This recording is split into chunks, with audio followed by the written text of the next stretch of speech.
Hey everybody. How's everyone doing this Friday? It is like an absolutely spectacularly gorgeous but hot day on the east coast of the United States. But I am here with Ian Paget. I'm super excited about today. And my friend Peter Lewis, who's in Corkworks in chat, actually just brought up the whole Twitter X thing. And I just like didn't even, I'm like, we could take up the whole hour just talking about that easily.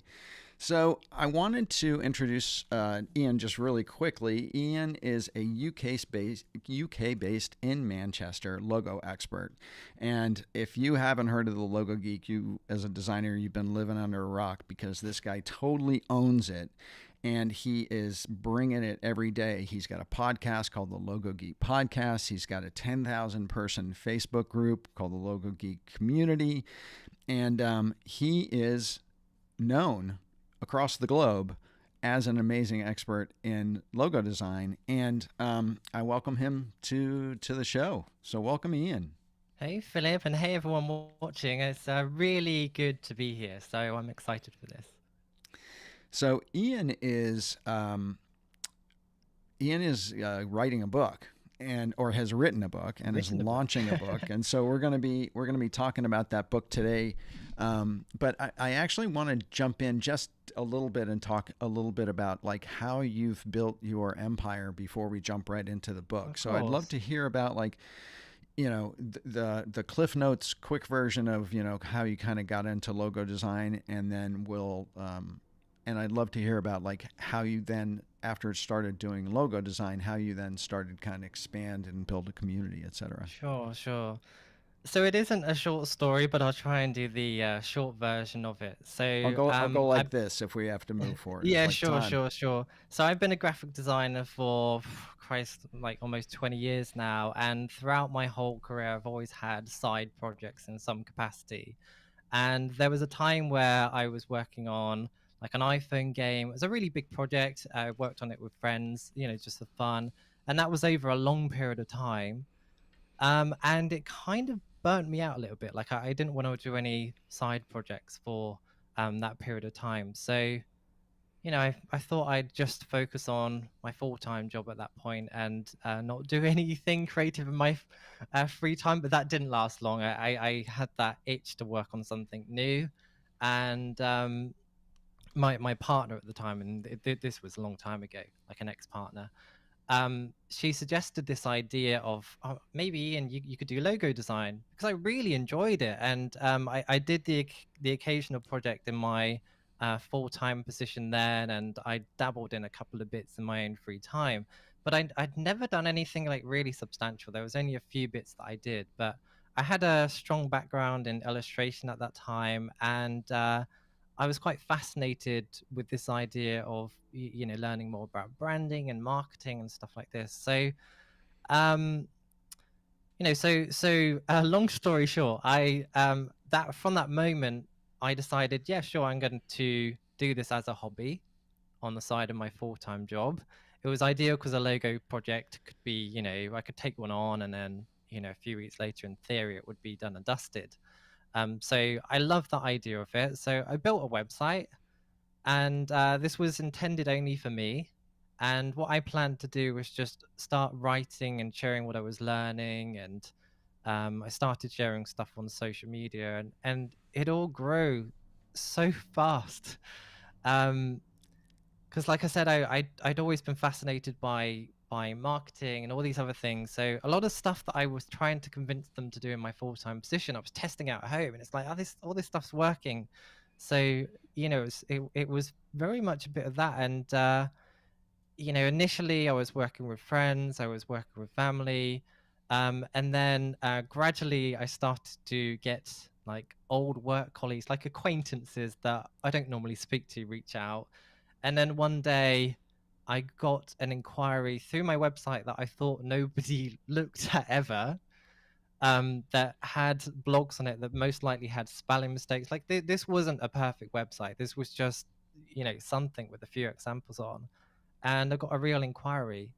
And that kind of, sparked me up in a way, because it was, I didn't charge much, but when you have a full-time job and then you suddenly have the option to make a little bit more money in your own free time, it's like, oh, maybe there's something to this.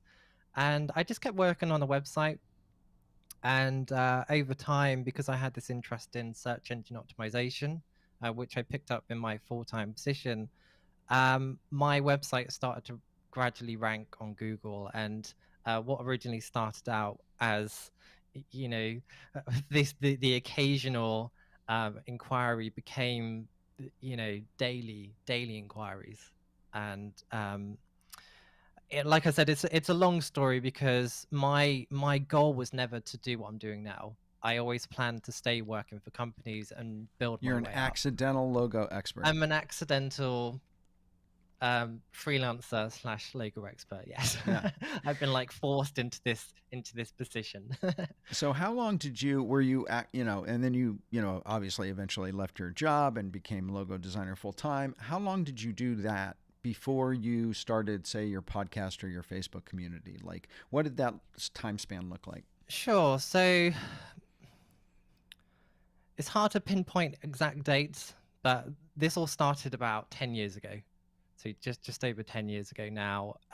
And in terms of stepping away from my full-time position, like I said, it wasn't something I particularly wanted to do. I was always quite anxious about it, and it actually took something, quite personal, quite big, to actually push me to take that leap initially. And that was my mum passing away, and just being generally concerned that I don't want to live with any, I don't want to live knowing that I could have made a big success of this thing that I gave up because I was working for somebody else. And that really made me very thoughtful. And I decided, you know what, I know I can make this a success, because I've got the leads coming in. I've got a strong background in graphic design and marketing and stuff like this. So I know that would work. And it was pretty much when I handed in my notice. And initially when I did that, because I've been at the company for around 10 years, they offered me a part-time position. So this was kind of like a win-win for me, because it meant that I suddenly had more time to work on my side venture slash part-time business, and I could start to work on the things that I desperately wanted to work on. And it was around that time where I started planning what I would like to do with Logo Geek as a brand. And I did note down like podcast, book. There was a few things that I noted down that I wanted to do at that particular time. And in terms of podcast, that's pretty much when I started it. And I'm pretty sure that's about 6 years ago. So that sort of fits in with that timeline. Okay. And then when did you start your Facebook community? Facebook community was around the same time. And again, it's a funny thing, because the community is really big, but something I was very aware of was that, okay, I want to do so with Logo Geek, I've got this big idea and I'm still working towards it, but I had this vision for like podcast, book, training courses, all this sort of basically like a whole ecosystem around logo design. And at the core of this would have to be community. So my thinking was, I'll set it all up. And not expecting it to blow up overnight. It was a really big surprise actually with the Facebook group, because I had been working on Twitter, building a Twitter following for a while prior to this. Like it was several years. And Facebook groups were just becoming popular then. Like it was relatively like a new thing. There wasn't many graphic design communities on there. So the moment I posted on Twitter that I had this community, several hundred people joined immediately, and there was this like buzz right away. So literally, literally overnight, it went from being, nothing to being a very busy group with people who were obviously craving that community, and then they suddenly had access to it. And I mean, it's evolved over time, because it required a lot of time to work out the best way to moderate it and manage it. Because I'm sure from your group, groups can quite easily become very poor quality.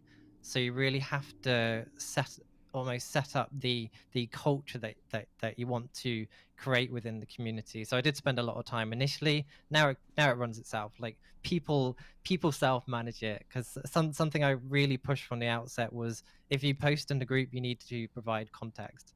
And now if somebody posts without context, Everyone like if I let jumps one on. through, people jump on it and say, oh, can you provide context? Which is really nice, because people wasn't doing that previously. And I felt that set almost like a standard for the design groups across Facebook at that time, because a lot of people took a lot of the methods that I was using and applied it to their group at that time, which was really cool to see. So what's the? Have you been building an email list too? I do have an email list, yes, correct. So I have a box set uh, of ebooks, and that's called the Designer's Box Set, and that's actually what was the foundations for the book that I wrote now. Because in terms of putting together, like, um, one of my goals for writing a book, or sorry, I'll start again. So one of the ways I decided that I would write a book would be to use blogs, and those blogs eventually became these ebooks, which have acted as a lead magnet. And then I took those, put them all together, and then essentially bulked it out. So yes, I do have an email list. So this book is some of that box set flushed out. Yeah, I mean it's to an extent completely different to that, but yes, it was used as almost like the bare bones for what I eventually created. Got it. Okay. And so why? Oh, for anyone who's here, number one, welcome everybody. Bridget, Jordan, Peter, Ryan. Anybody else who's here wants to drop in the chat and say hi and let us your name. Oh, Daniel's here. That's cool. If anyone has a question as we're going along, please type question in all caps before your question. Because we will, at the end, we will go back and scroll through the chat to pick out the questions, and Ian will ask questions. So as we go along, if you have questions, type question in all caps, please. It'll help me see it that it's a question, so we can do that. Okay, so let's jump into the book a little bit. Hey, Dan, welcome. So you said, now I find this really interesting because you said, like, from the very beginning of your logo journey, you wanted to write a book. And I'm just kind of curious why. Like, what have you, before you were a logo designer, were you like, I want to be an author? Or what was it that made you feel like you wanted to write a book? Sure. So I can't remember exactly what it was, but when I was a teenager, so, like 17, 18, I was really fascinated by these art of movie books and these illustrated books. And I read a book called Robota, I think, by Doug Chiang, who did a lot of the artwork for Star Wars and stuff like that. And he did this really cool book, which was like illustrations plus story. And I think it might have been that book actually that sparked this idea that I wanted to create this like illustrated fantasy science fiction kind of book. And that's something that stuck a while with me, but I never really did a lot with it beyond some sketches and stuff that I've got in a scrapbook. But it was when I started becoming obsessed with logo design, and that came almost as a result from building a social following and feeling like I needed to keep delivering this new content. So when I had that, I was almost like reading everything that I found on logo design, from books I could find to blogs, resources, having conversations about it. And something I noticed quite early on was that there was no book that had kind of everything that I was looking for.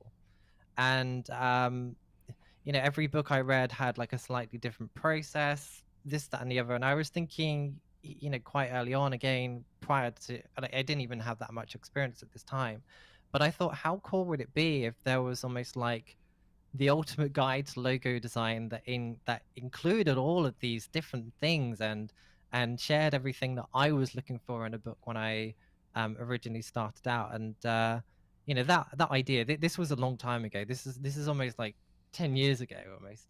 And the idea has changed a lot since then. But that was the seeds of writing a book. So it kind of transitioned from doing this, wanting to do this illustrated book, so just physically just wanting to put a book together and have one made and being able to say it's mine.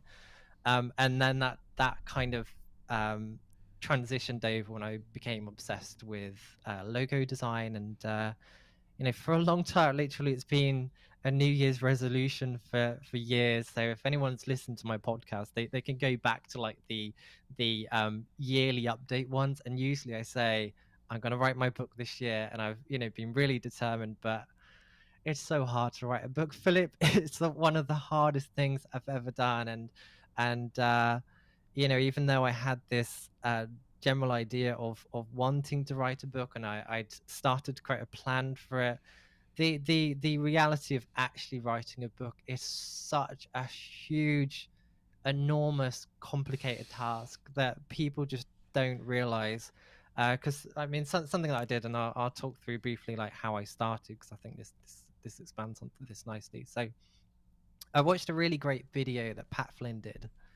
I think it was his very first YouTube video, and he just had his first book going out, and he decided to share this framework that he'd been using to put together his book really fast. And the general idea is that you take post-it notes, and if you can imagine, your head is full of all these ideas. Write down words, topics, just get it all out of your head. Post-it note, word, post-it note, word. And I did this exercise, and this was really fun. Like, I really enjoyed this, and you can literally plan out an entire book almost in a couple of hours. So I've had this plan for a long time. So post-it notes, you group them together. They help you to create the chapters of the book, and essentially you've got your book planned out high level using just post-it notes. So I did this a long time ago, and I thought a really good way to write this would be to write blogs, because again, I've got a background in so where I used to work, I picked up a lot of online marketing, SEO stuff, and a key part of search engine optimization is content, writing content. So I saw it as a kill two birds with one stone thing, that I could write content for my website that would improve my SEO results, but also I could start building out this book. But the reality is, writing blog content doesn't pay the bills. Client work does, and it just never became a priority. And I was just struggling to do just one blog a month. So even like over the space of a year, it just wasn't enough content. And I heard somewhere, I can't remember where exactly I heard it, but someone somewhere said that a relatively thin book is around 50,000 words. And even if you wrote 1,000-word blog every week for an entire year, you would have to write that much every single week for an entire year to actually have enough for a book. And that doesn't include making it consistent, like if you're going to write a book in the right way, you don't say the same thing multiple times. It's literally got this continuous flow, and it's so hard. It's one of the hold hardest on, things I've ever done. time out on you, Ian, because before we went live, we were chatting a little bit, and I asked you how long it actually took you to sure to write the book, and I was expecting you to say like a year and a half, slaving away, or like in between times, and you said 3 months. And I was like, what? So you must have like completely turned off the spigot on any kind of client work and carved this out. And you said, I sat down and I wrote like every day. And so you wrote the hero part of this book within 3 months. Yeah, so I'll talk through that. So like I said, decided I wanted to write a book. Year on year, this passed by, and then I'd got to this point where I became full-time. And it's like, I have to do this now. A, because I really desperately want to do it. B, because I feel people need this from me, because I built a following and had a podcast and everything by that point. And C, it's like, if I'm going to do this book, this is going to be really good for my career and everything like that. Like, if I'm going to do it, I have to do it now. So I really just decided I have to take this seriously. I have to make this a routine. I have to just go really all in. And I used again tips that I picked up from Pat Flynn, where the first draft, just write, just write, write, write. Don't edit, don't delete anything. Just get it all out of your head. And doing it in this way, and I wasn't working on the book all day. This was literally so at that particular time, I'd work in the day on client work. We'd have dinner. I put my daughter to bed, and then I'd sit at my computer. And I made it a mission that every day, and I think I created like a tick list that I had to tick off the date to say that I did it. And I had this on my desk in front of me every day. I had to write, I think I gave myself a target of like 500 words. Or, I gave myself like a rough target. Some days it was really hard to do that. Other days it was easy. But because I had this framework there, and I just needed to literally just do a brain dump, you can write so fast if you're not editing and you're just so sometimes I know what I wanted to say, couldn't think how to say it, so I just write it how in some way that would make sense to me, so when I came back to it I can rework it. So in terms of creating a first draft, that was done really fast. That was done within can't remember exact timescales, around a month though, for that first draft. And that felt really good because it's like, okay, I've got this, I have a book of some kind. It's poorly written and it's a mess, but it's something that I can then take and start to edit, develop, modify. And it's been that editing stuff that's taken a bit longer than 3 months. I did the second draft relatively quickly. That's when I realized that there was a couple of extra steps in it. But after that point, life got in the way, and I ended up essentially putting it on pause for a couple of years. And it's only been recently, like earlier this year, because I've been talking about it for a long time, but I don't know. I just didn't want to work on it. It's like I just got fed up of it. Let me ask you a question about that. That's a really good, interesting thing, though, because one of the things that we used to talk about a lot in fine art school is that when you're working on a painting or a drawing or something and you don't know what's wrong with it, one of the techniques that we would use is just like turn it towards the wall and don't look at it for 2 weeks and then turn it back around. Actually, Rousseau, I think the famous painter, said this: when you turn it around after 2 weeks, if you don't know what's wrong with it, you never will.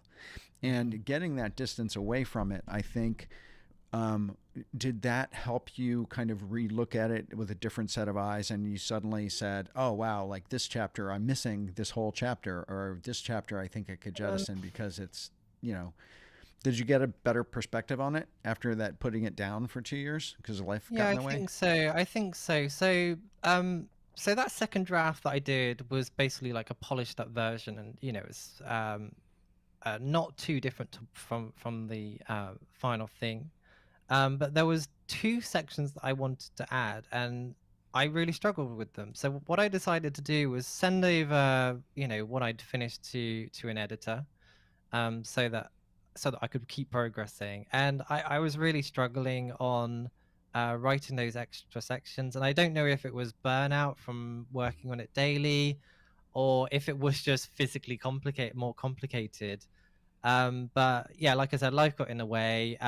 We had an offer on the house and ended up moving, and had a few personal things going on. But yeah, when I did end up revisiting it and reading through it again, the section that I wanted to write, I quickly realized I can just integrate this into everything, and it made it so much easier to put all of that in and start to add those sort of beef out sections rather than trying to write whole new sections. And that reignited the passion, because like I said, I really just kind of lost interest in it after a while, because I felt like I got it out my system. Because like I said, I'd always wanted to write a book. I wrote it. I did it. Yeah, nobody's seen it, but I mean, I felt like I'd got it out of my system. But you can't do as much as, like, I literally did like 80% of the work at that time, and I left it for a long period of time. And earlier this year, I picked it up again and carried on, plowed through, and everything just really started to come together. And I also developed this mindset where done is better than perfect. Yep. So I would just create things, put it together, and working in that way, it's really taken shape. And I'm really proud of the close to final things. I do have a copy of the book on my desk here. So I don't know if for anyone else being a graphic designer, I really wanted a copy of the book even before like it was properly proofread. So I got this version that's on my desk printed. I read through that, made a few tweaks, and I've had a friend read through it as well. He's given some feedback, and my sister's proofreading it as well. So it's like 99% complete, and give it a few weeks, it should all be done and ready to roll. And I'm both excited and both anxious at the same time. Well, I was able to look at it. You gave me a pre-copy, a PDF copy of it that I was able to kind of go through last night, and I wanted to kind of tell everybody what's in it. So I'm going to just read off like the chapter headings, because I think one of the impressions I had about it was that it was a really comprehensive book. Like, it takes the logo process from like introducing what logos are all the way through the design process, all the way through into, finalizing it, selling it to a client, building your reputation, going full time as a designer. And so it's like super, super comprehensive. And I thought that was great. And so one of the things that we talked about before we jumped on was like who this book is for, like what level of person is it for? It's for. And the interesting thing is that I was reading through it. I got 30 years of experience, and I was reading through it, and there were a couple sections at the very beginning when you were talking about aspects of the difference between like a word mark and a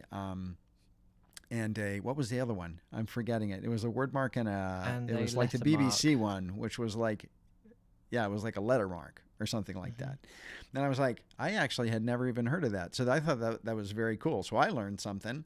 But so I'm going to read through the chapters. There's 15 chapters. So there's about logos, design process, goal creation. So I think that's cool that you pulled that out.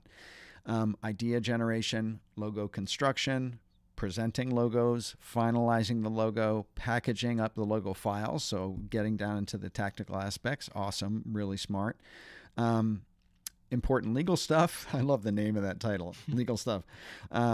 Attracting clients, building a reputation, selling logos, planning your time, going full time, and then further learning and support. And the further learning and support resources section at the very end is like awesome. I mean, there were a lot. I wrote that recently. Really I wrote that recently, like in really, the past really great.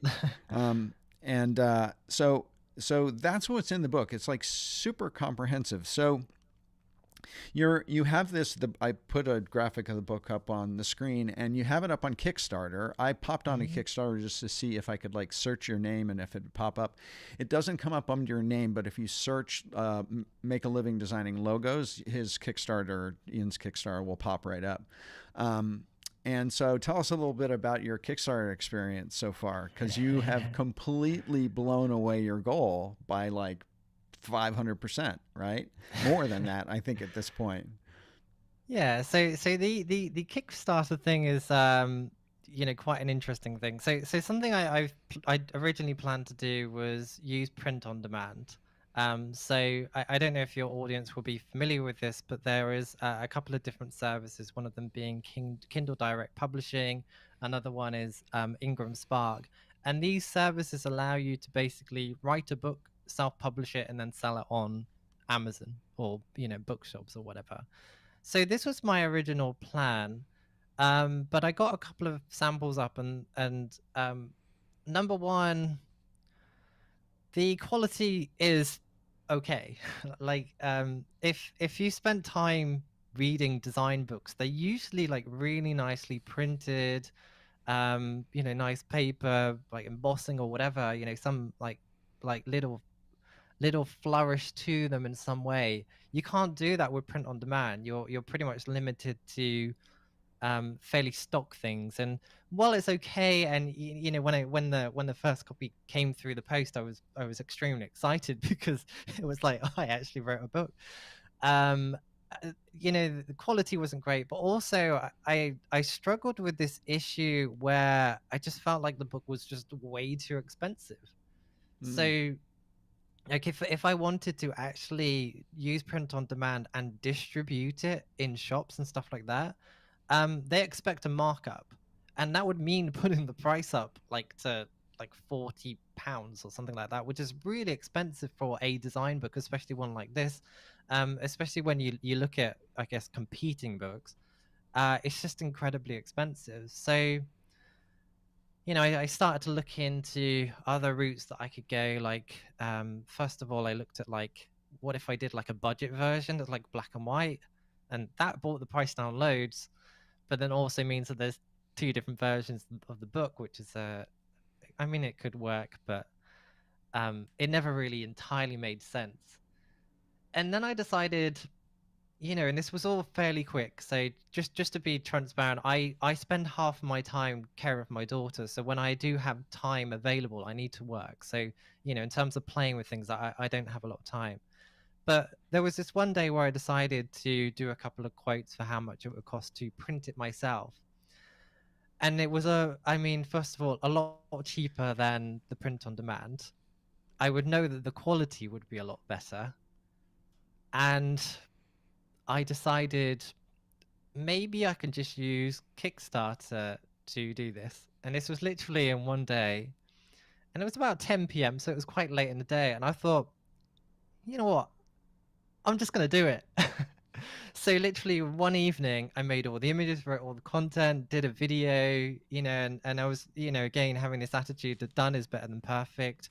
I worked out a figure that I feel would be the minimum that I would need to do in order to order some up. And I know that there was friends and family and people that wanted a copy, and I was thinking, you know, with Kickstarter, it's all or nothing. So I thought, okay, you know, I'll aim at the minimum that I need to do this. And I didn't tell anyone I was doing this. I just, like I said, just decided it one evening, put it all together, and put it live. And within the first 12 hours, literally fully funded, 24 hours double. And then I've Boom. continued to push that. So I've found out that with Kickstarter campaigns, you generally get a spike at the beginning, but I've had like a spike at the beginning and then it leveled out and then it spiked again. Um, so I don't know if that momentum will happen, but yeah, usually you get a spike at the beginning, spike at the end. So over the next, so I made it a 60-day campaign so that I had time to collate together feedback and just finish it all off. And we are, as of recording this, or I mean, it's live, isn't it? We are at about 560% of the original goal, and I've introduced stretch goals. So it's no longer just a book. It I've added stretch goals, and we've hit the one where you get like a pin badge and a bookmark with it. We've hit the one where you get an audio book, and that's one I'm going to do myself.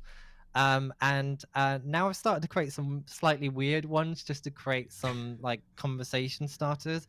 We're going to be doing a Logo Geek movie script, and this is going to be inspired by Bill and Ted. And it's basically I'm just using Bill and Ted's Excellent Adventure, I think, Bill and for Ted's any of the Excellent Adventures. unanointed in the audience. So I'm just taking things that like things that I really like and just adding a bit of my own personality into it and just doing something that I've always wanted to do with the Logo Geek brand, just make it a little bit different and nerdier. So I've been doing mock-ups of comic books, film posters, all sorts of like weird stuff that allows me to keep talking about it without talking about the book, because you know I feel like I've been the most annoying person by posting every day, buy my book. So now it's like, oh cool, I made this like Barbie inspired version. You know, it's just, you know, stuff that makes it a bit more fun for me to create. It fits with the, you know, brand that I'm building, and you know, something different. Like I don't think anyone's done anything like that before. So yeah, like I said, it creates a conversation starter, and you know, at the same time keeps the book center stage. And I'm hoping that by just constantly showing it, when we do get to the final 24 hours, I am going to spend the entire day like asking friends, can you promote this? Can you share this? Can you do that? You know, just asking it help from every single person I can, doing email blasts, posts, you know, just really blitzing it for that last day, because it will be like, I don't know exactly what I will do once the Kickstarter campaign ends, whether I will continue to do print on demand.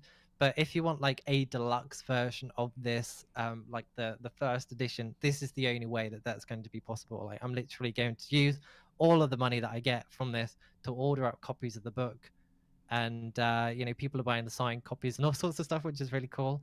And once that's done, this version of the book won't be available. So ongoing, it will either be print on demand, or I may look at finding a publisher to see if they can help reduce the cost and distribute it globally. But we'll see. I'm not worrying about that right now. I'm focusing on, you know, the immediate, which is, you know, launching Kickstarter. And you know, it's grow beyond my wildest imagination. Like, I genuinely thought that 5K target that I set for the audiobook, I thought it would take, you know, almost the entire time to hit that. But yeah, we smashed that weeks ago. So I'm just you know, just pushing forward. So Well, maybe we'll get a couple more out of this show, which is my goal. So anybody hopefully. who's interested in make a living designing logos as a book, and experiencing Ian's incredible experience with and success in doing that, go to Kickstarter, do a search for Make a Living Designing Logos, and it'll pop right up. Sure. And Can I just quickly add something? So with the book, you mentioned about how comprehensive it is. When I initially had the idea for the book, like I said, I imagined like a how-to book, like a Bible, the ultimate guide. I really struggled writing that. Like, I really found it's like this is just not my style of writing. And I decided while I was writing it at the beginning, that I would just write what I've done, what worked for me, because I have tried things. I've hacked my way to doing this. I don't know if necessarily done it the right way or the wrong way, but I think people could be really interested in actually hearing the reality of what I did, what worked, what didn't work, what I would try if I started again, all these different things. And I also feel it's made a much more interesting book. And you know, because of that, like a good like second half of the book would actually be relevant to any industry, anyone doing anything, as a side venture, because it goes into, you know, how I went about building like a website quickly, and how I ended up getting my first sales, talk about like SEO, and you know, go really into depth with everything. So I think, you know, whether you are a logo designer or web designer, or you know, even doing something completely different, I'm hoping that the sort of side gig nature of it will be relevant um to anyone that's running a business. And hopefully, like, the real aim of it is just to inspire people to try stuff and to start building their own thing, because I never thought I would be doing what I'm doing now. I was told at I was told at college that I couldn't be a graphic designer unless I went to university, and I never did. And you know, I grew up on a council estate. My parents didn't work, you know. So you know, as a kid, I literally thought I would never be doing this stuff, and here I am. I'm, you know, working. Like, I've got clients. Like, I've done a couple of projects with Cambridge University. I've done a couple of projects with, you know, fairly big um companies, and now I've put together a book. And you know, I got a D in English at school, and here I am. I'm now an author. So you anything know, is yeah. possible. Yeah, Yeah, I mean, absolutely. So I that's don't what I have want a to do, is inspire people. yeah. And I've been very honest and transparent and open with anything. So like I said, it's really daunting to put this out there, because I put my heart and soul into it. And you know, I share everything in it pretty much. And I'm really glad you went into that story, because I that was going to be my next question, was about the fact that, or comment really too, is that it's a very personal book, and it's from Mhm. your personal perspective and experience. And I think for a lot of creatives who, you know, when you look at when you think about a logo design book, right, you may think of, something that's a little more academic or stale or kind of formulaic. And this one is so closely woven in with your personal story of your development and your own personal perspectives of all these particular steps that you go through in developing a logo or a website or getting clients and all that sort of stuff. It makes it really easy to read, and also it humanizes the entire thing. And I think that that's what's going to make it really easy for people to identify with and to see themselves in, and make it much more, and because it's a substantial book, it's like 290 pages long, and so, or more. And so I think it's going to help people kind of get through it all, because it has that thread of story and authenticity and transparency, which you brought to it, which I think is just, really extraordinary. I don't think that there's a book like this in the logo design space, and I've tried to do something that's different. But I think more importantly, I try to be me and just be real. Because I'm not a fan of these academic books, really. I mean, obviously they're great and you can learn a lot from them, but in terms of that style, I've tried to write a book in the way that I speak, and I've done it in that way because I also want to turn this into an audio book, and I've been very conscious of that all the way through.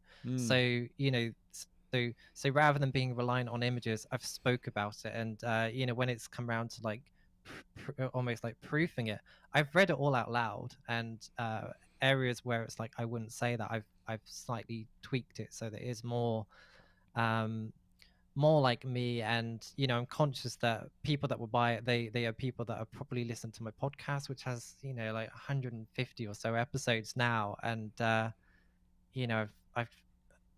just tried to create something very personal, very real, very very raw, and hopefully touch wood, people will relate with it because of that, because it is so human, I think. Yeah. And Abel in the chat said, is there an audiobook version? Yeah, he just there said will be. There will be. If you back the Kickstarter campaign, and you get a physical one, that will come with it. I don't know if I have the capability to do an actual like audible version, because there's certain specifications that they need. But with the Kickstarter campaign, anyone that backs a physical copy, there will be an audiobook version that will be given to everyone, like as a gift, as a thank you for helping me reach a goal I thought I wasn't going to. So if anyone has a question for Ian, please pop it into the chat. I'm going to keep talking because it may take a while for you guys to write your questions, but we will take questions. And so if you have any questions about the book, or if you have any questions about logo design in particular, or Ian's career, or his podcast, or his Facebook community, pop it into the chat, and we'll get Ian on the spot to answer it. So let me ask a question. What was your favorite? No, I'm going to flip that. What was your least favorite thing to have to write about in this book?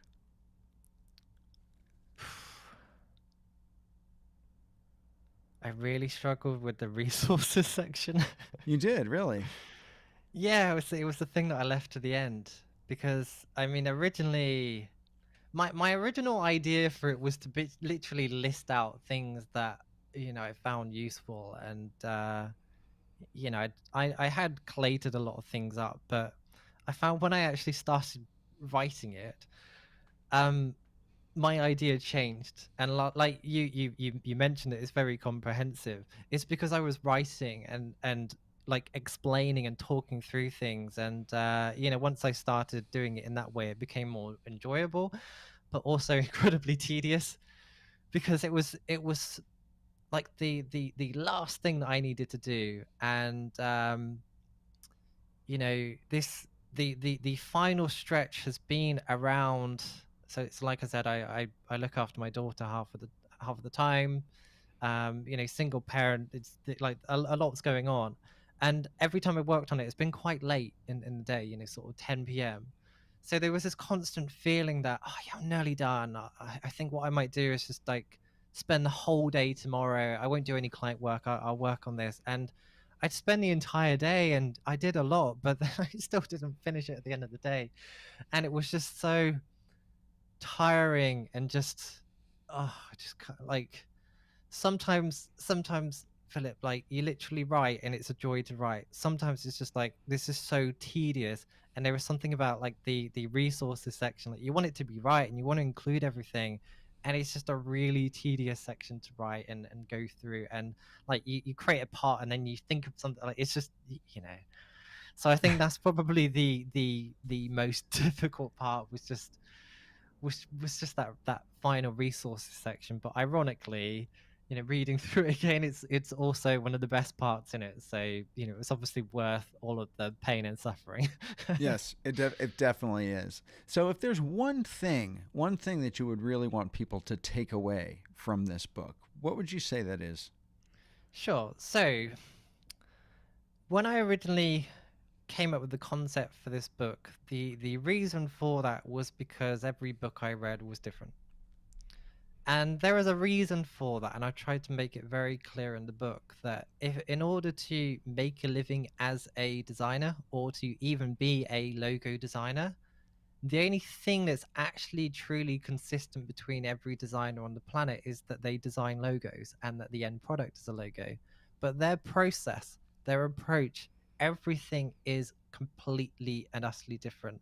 So one of the reasons why I've wrote my book in the way that I have is because this is how I've done it. Then I will use my podcast to share how other people have done it. And I think this is just, some people need to understand this, that you can read these books. Like there are books that are written like, this is how you should do it. No, just like find your own way of doing it. Like be Figure it inspired out. thing, Yeah. and take tips from everybody that you find and create your own thing in your own way, because everybody works in a different way. Like I know people that are really great just jumping straight into Illustrator. I can't do that. I need to sketch in a sketchbook for several hours. And there's no right or wrong way. Like, you know, like the only thing really is you're a person, somebody needs a logo, and you have to come together. They need to like, need that thing, and you can provide that thing, and how you go about finding those people, there's just literally a bazillion ways of potentially doing it. So don't ever read a book and feel that it's like you have to do it this way, or if you watch like a YouTube thing, if somebody's sharing like how to do something, that's not necessarily the only way to do it. I mean, like logo design as a concept is just, somebody decided at one point in history that they wanted to identify their thing with a symbol. And so nobody can really truly say like exactly how a logo should be. Yeah, sure, there's best practices, but in terms of like the big idea, it's really like, if you want to do this, don't don't try to copy somebody directly. Take lessons from everybody that you see, because it might not work for you. Because a lot of the stuff that I did early on in my career with Twitter, you cannot do now, because it Mm. was so early on. You could do all of this like sort of growth hacky stuff that just doesn't work now. So you can't really exactly replicate somebody else's success, but you can take lessons from it. And that's Mm. my hope, that somebody will read the book, be inspired by it, take some of the general approach, and try their own thing. Like as an example, one of the big things for me early on was posting on Twitter daily. I made it a routine.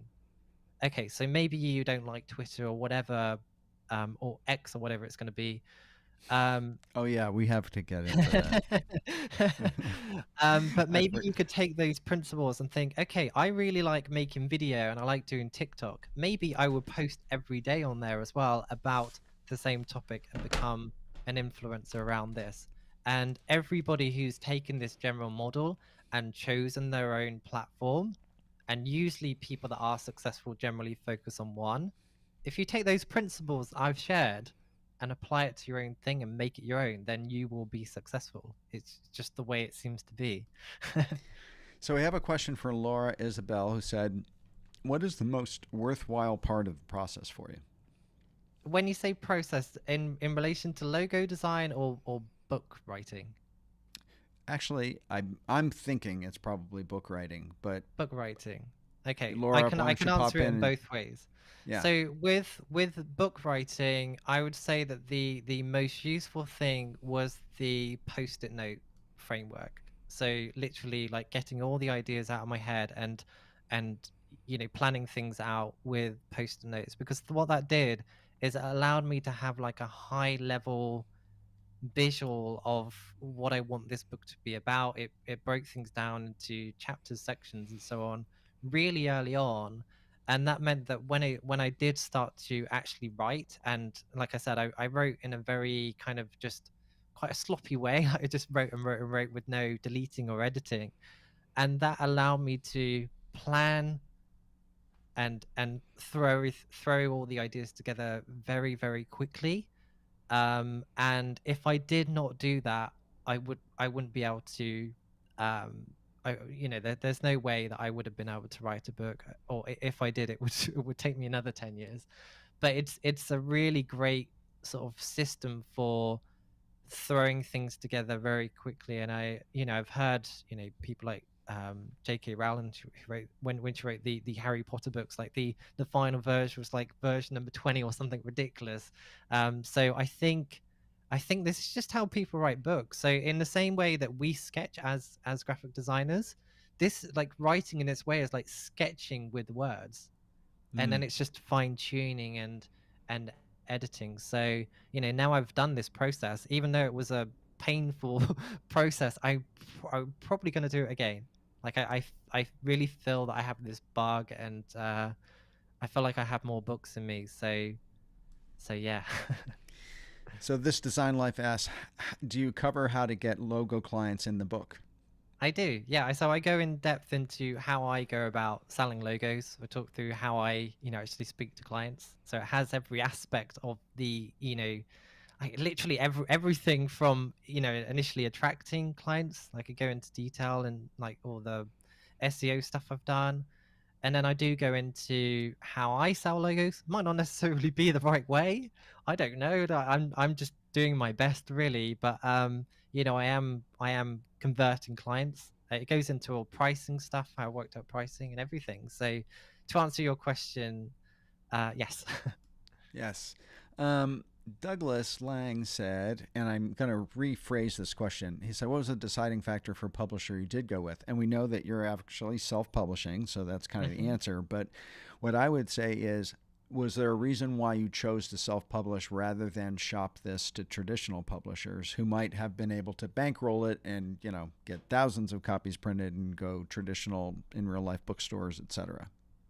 Yes, it is a good question, because I think an element of it is just lack of confidence, really.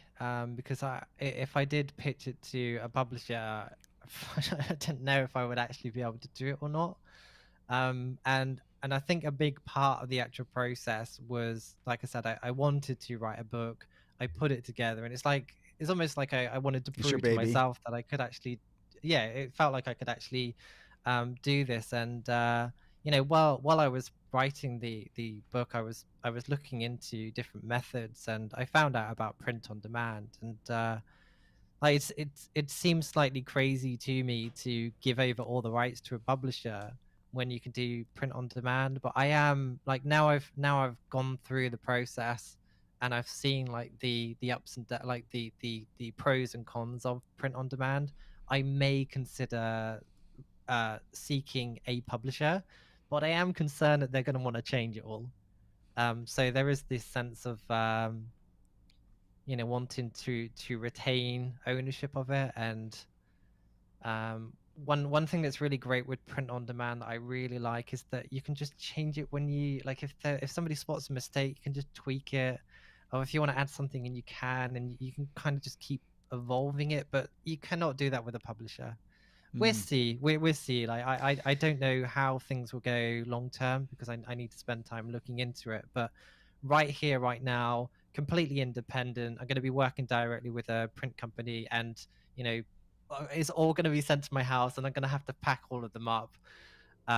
It's going to be fun and probably a big job, but it's something I'm really really excited about. I'm really looking forward to, and I don't know. There's this element of wanting to inspire people to do something themselves. Like you really don't need a publisher anymore. Yeah. Do not need a publisher. If you have an idea, like literally, a few weeks back, I decided I want to create a little kids logo book because my daughter, she's 4, and she's obviously seen this book, but she doesn't know what a logo is. So I literally used AI, Midjourney, and within the space of like 24 hours, I had something that was finished and I could stick on Amazon. And there's nobody else needs to be involved. You just literally create it, write it, design it, stick it online, and promote it. You don't need this middleman. Where you do need that middleman is to bring the price down and to be able to distribute it, because I have tried to see if I can get my book into specific shops.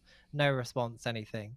And I think with publishers, they probably have that relationship built up already. So in terms of getting this out there in the way that I feel it should be, as terrifying as it is, I feel that it would make sense now to work with a publisher, and if they feel that it needs to be modified, it's only going to be for the better. So I think that does make sense to do, to be honest. All right. If anyone has an additional question, please pop it in. We'll come back to it. But I want to spend just a few seconds talking about X. And, yes. I did a Instagram reel day before yesterday, and also posted it on the Brand Design Masters Facebook group of the 10 reasons why Twitter's rebranding to X was a really bad idea. And all 10 of my reasons were incredibly solid. And if you're here in the live and want to see that, you can go on my Instagram thing and experience that rant. It hit a lot of it hit a lot of buttons, I think. But I want to hear from you. Why? Because I'm not going to say, was it a good idea? Because we'd have a fist fight right now, virtually, if you said it was a good idea. So why do you think it was a bad idea? Okay, so I've been following this. So right away I saw Elon tweet, and I thought, okay, I don't like the idea of crowdsourcing design anyway, but I thought originally, oh, this is a fun kind of competition to build up a bit of hype around X, and maybe he'd tweet some of the ones that he'd like, and it's like the beginning of a campaign. And like I said, I'm quite against crowdsourcing normally, but my original gut reaction is like, oh, this is a really cool idea. He's allowing anybody that wants to throw an idea forward, and it is just an X. So as a graphic designer, they could throw something together in a few minutes. I thought this is a fun idea, and then he really did it. He really just plopped the bird's gone and flicked in this horrible spindly little thing that's actually a letter from a font. I saw someone publish the font that it comes from, and essentially it is the X in a font, and it's not been changed. And so they recently actually just posted an update to it where they basically made it chunkier. They made it fatter. So, I mean, they basically got away from the fact. It's been altered now. So it's like the font manufacturer isn't going to come, the foundry isn't going to come after him. But, and I think it was also just really embarrassing for him to find out that his X logo for one of the biggest social media platforms in the world came right directly from like some font from, defont.com or something like that. Yeah. I went, first time I saw it go up, I thought he was pulling everybody's leg. I thought he was just like, kind of gaslighting people just because that's what he does, Yeah. I mean, my biggest thing with it, and the more I thought about this list of 10 reasons why it was a bad idea, the one thing about it to me that bothers me the most is when people develop a relationship with a brand. They develop an emotional attachment to that brand. And this brand has been around for more than a decade, and it has a whole lot of brand equity with a lot of people. It's entered the popular verbal vernacular of people in the world. And, it's got a visual element. It has an auditory element. You used to get that little tweet sound when you would get a tweet. the logo, the terminology and the nomenclature. I mean, it just goes so deep, and people have an emotional attachment to it. And whenever you change a brand, you generally do some sort of an evolution rather than wiping the slate clean like, a blackboard. And the fact that he did that and didn't give, there was no through thread from the old one to the new one, that he just basically like cut off people's arms. It's like there was nothing that we could emotionally attach ourselves to, or remnant of what we had in our hearts for this little bird, and I think that's tragic. I really think it's tragic, and I think it's very sad for people who love Twitter, really. I would say that I am one of those people that have used Twitter excessively for a good chunk of my life, and there's been people that have maybe moved away from Twitter or whatever, but I've consistently stayed on it. Like I've posted on there almost daily. I mean, not always daily, but almost daily for a long time. And it was really strange when that X did, well, scrap the Twitter bird. It suddenly became this cold, unpleasant place. And all that changed was the logo. Like Twitter just feels really friendly and inviting, and it feels like a nice safe place. But this X feels very kind of science fiction and dystopian and like not good. Like when I think of it, I think of Blade Runner in a bad way, or 2001: A Space Odyssey and the HAL. It yeah, from a branding point of view, that in itself was a big mistake. But just how it was approached, so literally just to get random people to create something, to pick something and throw it up, is like, you haven't even done your due diligence to even check if you can physically use this as an identity. And I've read articles that he's very likely to be sued because it's infringing on somebody's existing 3 different tech companies, Facebook, Microsoft, and Apple, have trademark aspects of X and digital. Ouch.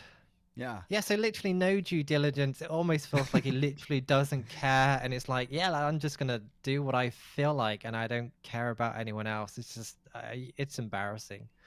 Yeah, it's embarrassing. It's funny. It's I was making people talk about it. Is people are talking about it, and this is one of the annoying How things. How are they talking about it though? That's the thing. Not in a good way, but Elon Musk loves his publicity stunts, like with the what's the car called? I can't remember what it's called. Like the futuristic space, Cybertruck. Like that scene where they smashed the window. That was clearly meant to happen, and that was a publicity stunt, because obviously, everyone's going to share that on social media and talk about it. So people are talking about this, but then at the same time, like in my case, I actually had a Twitter Blue subscription, and that day that he did that, I'm like, no, you're not getting my money anymore. I don't want anything to do with this. I feel really negative about Twitter in general right now, and I find it very hard to see how this can be fix, because yeah, sure, he could divert back, but I don't think that's going to happen. I think it's going to be absorbed into this X.com idea, and I don't know if it's going to work or not. But I personally just don't like the idea. Like I said, it feels very dystopian and not friendly and nice in the way that Twitter was. And yeah, it's funny, some people love Twitter, some people hate Twitter, but I think everyone hates this redesign more. Yeah, I mean, and one of the things I said in my rant was that X, everyone has said this, is like X means close. In every window on every computer, when you hit the X, it's like close the window. It's about leaving. It's about not. It's like the international not symbol. Don't do this. And I was just in a peer mastermind actually about an hour before we got on this live stream, and one of my Piers is very heavy into using Twitter, and he was talking about trying to use the term X because he's like on board or trying to onboard himself. And he said, instead of, I'm going to tweet it, he said, I'm going to exit. And so I was like, exit. Okay. So like EXIT, it's, instead it's without the E. But I mean, how do you talk about that stuff? You can't even talk about it. That's the thing that drives me crazy. It's no you can say, I'm going to post it on X, but it's like, how generic is that? Well, it's, nobody's going to adjust. People will still call them tweets. Like, that's going to be really hard to physically move away from. And it just feels like an absolutely dumb decision to scrap something that's so embedded in culture, because people will still they will still call it Twitter, they will still call it tweeting, even when it's X. Yeah, certain of that. Yeah, I use the analogy of Prince, when Prince couldn't use his name and he had to use a symbol. So then media kept calling him the artist formerly known as Prince, because you can't say a symbol, right? So I think everyone's just going to say the platform formerly known as Twitter, like, because people have to talk about it. News anchors are going to have to talk about it. People are going to have to talk about it. It's nuts. We had a question pop in here that I wanted to entertain. Jordan Martin said, what is one of your favorite logos? I really like the My Fonts logo, because when I first saw that font, I thought it was actually just a hand-drawn My Fonts, but it's actually, the M is a hand grabbing the fonts, and I've always thought that was absolutely genius. And it's not one that many people talk about, but I really think it's very clever. So I would say that's one of my favorites. Not one of the big ones. It's not one of the big ones. You like logos that are clever, that have like a second read to them. Yeah. Something that I really like about logos, and it's something that doesn't have to be there, it's just something that I personally like, is when there is this hidden element within it. So famous examples are FedEx, where it has the arrow in it, and also like Toblerone, it has the bear in the mountain, which a lot of people don't notice. But I've always found that once people notice that thing, it kind of forms this subconscious bond with that company, and you like, every time you see it, you're like, oh, look at the arrow, and you tell other people about it. And I just think that kind of thing is really great. So like when I work on logos, I like to try and add in that little twist or element. And like I said, this is like, you really don't need to do this type of thing, because like the primary purpose of a logo is identification. Everything else is just, kind of recommended advice. But I, personally, I like these little quirks within logos, and I, that My Fonts, it's always, grabbed me, and I've always thought that's a, really clever idea. So I want to thank everybody for showing up for this amazing live stream, especially Ian Paget, the Logo Geek. Thank you. And if anyone is curious about his new book, go sign up for it on Kickstarter. It's called Make a Living Designing Logos. You can see it right there on the screen. And if you search that name on Kickstarter, it pops right up. So it's going to be an amazing book. I have already seen it. I've read it, and I can attest to it. So thanks, Ian, for coming on the show. I really appreciate it. No worries at all. It's an honor to be on here, and thank you so much to everybody that's taken their time out of their day to listen to me. All right, guys, have a great day, and we'll see you on the flip side. Okay, bye everyone.